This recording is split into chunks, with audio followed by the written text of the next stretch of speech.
Hey folks, welcome back. Today we're going to tie the surf candy, but we're going to tie it bluegill style. So I guess maybe it's the bluegill candy, I guess.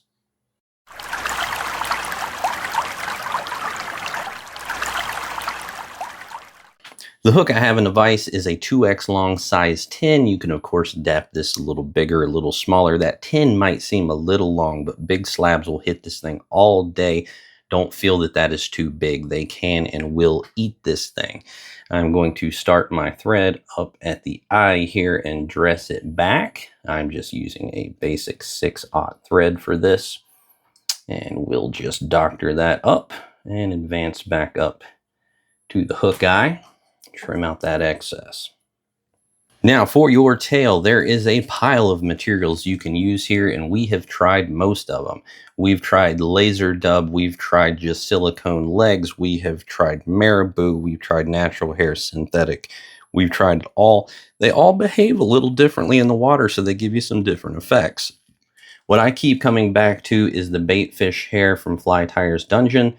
This stuff's great. It's kind of bucktailish, but a little more supple, has some flash in it already. So that's what I'm using today. But this tail is easily adaptable to be whatever you prefer and whatever look and movement you're going for.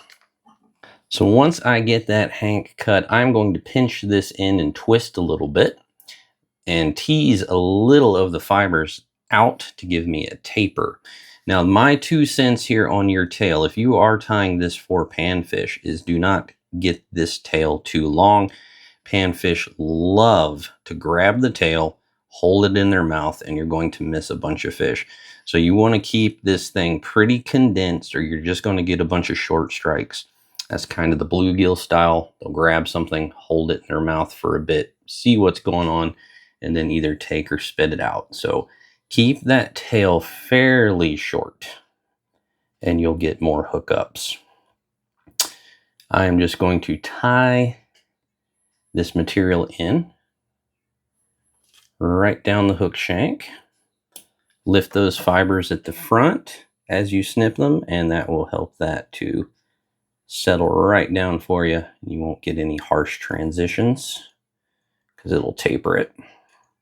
And I'm going to tie this material down to around the barb or so. That'll give us plenty of body.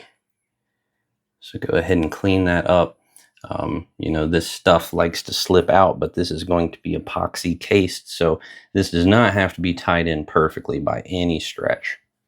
Now, our unique body is going to come from nail foils.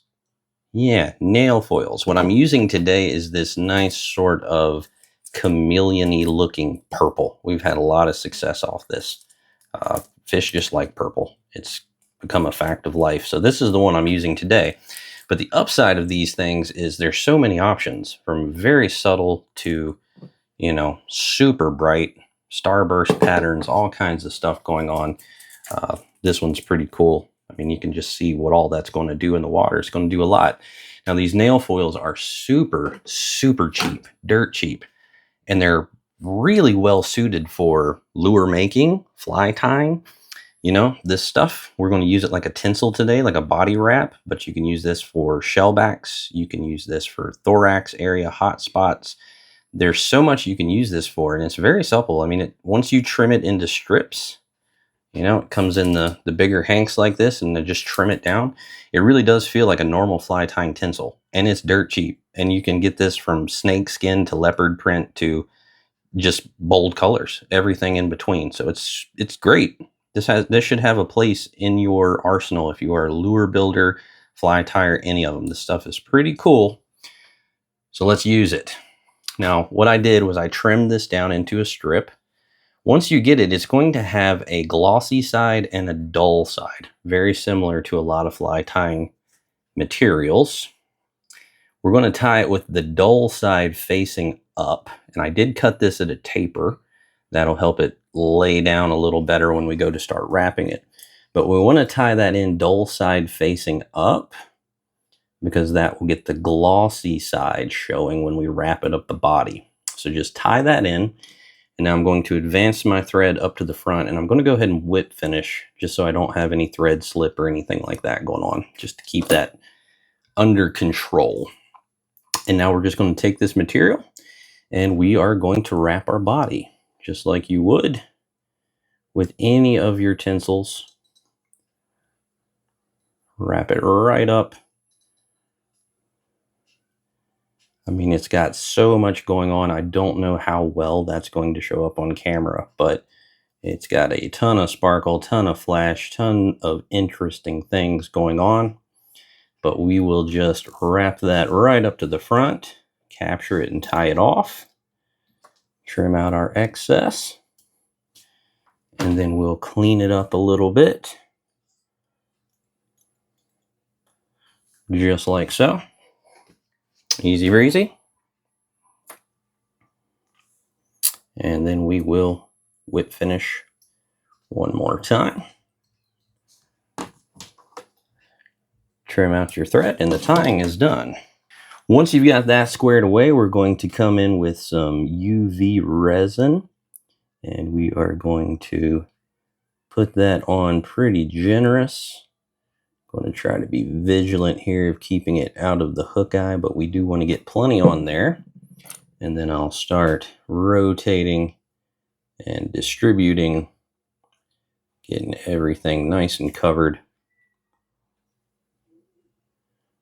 Try to spread it out semi-evenly. Once you're happy with that, we'll go ahead and hit it with our light. This, of course, is going to bind all of that tail in there, get our body nice and firm, all that good stuff. Go ahead and hit that. This baby step process is also the most effective way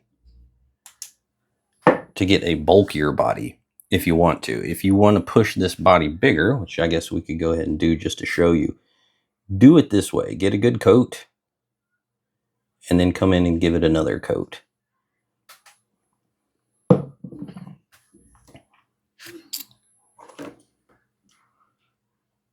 You're going to end up with a mess if you're trying to fight too much resin in one go. So if you want a little bit bulkier of a body, do it in multiple coats as opposed to trying to do it all in one go. Another thing that you can do is you can let it set nice and even, just like this in your vise. You can see how that's drooping down on the bottom. I'm going to go ahead and hit that. If you wish to do that, what that's going to do is it's going to put the weight in the direction of where you want this thing to keel. So now this would really help to force this to do hook point down. You could do hook point up. Doing things like this with the nail foil opens up another unique sort of possibility. What I'm going to do here is the nail foil gets applied, basically, it's almost like contact cement. So what I can do down here, now that we have that sort of bulbous belly, is I will paint on some of that nail foil glue. I guess it is kind of nail polish, but I'll paint some of that on, kind of try to keep it controlled as to where I'm putting it. And then it's UV, so you hit it with your UV light, and that will make it sort of instantly tack up. So just hit that, and it just kind of turns sticky. And then what you do with the actual nail foil is you just apply it to that sticky portion, and you just kind of burnish it on there. And where it's sticky, you can see there, that didn't apply great. But that doesn't matter, because you can come back in and re-dab it on there.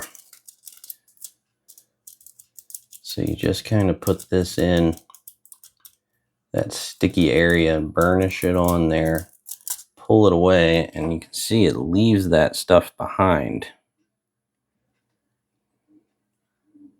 You can see that. I hope it's showing up on camera. So you're getting all of this glossy, sparkly interesting looking patterns, and it actually makes some very nice organic looks. And you can just come in and dab it until you get the coverage that you want, preferably without your hook slipping. There we go. And then I would come in again and give it one last coat of UV. And with this coat, I'm not looking to bulk it up at all. I'm just looking to give it an actual clear coat. So get that on there. Spread it around a little bit. Get everything covered.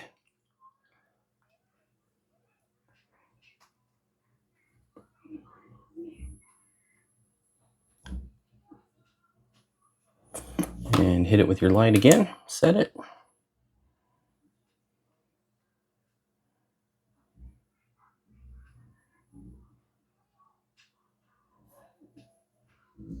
And there you go. You can see it's got all kinds of stuff going on now. And we at one time painstakingly would fight with putting eyes on these.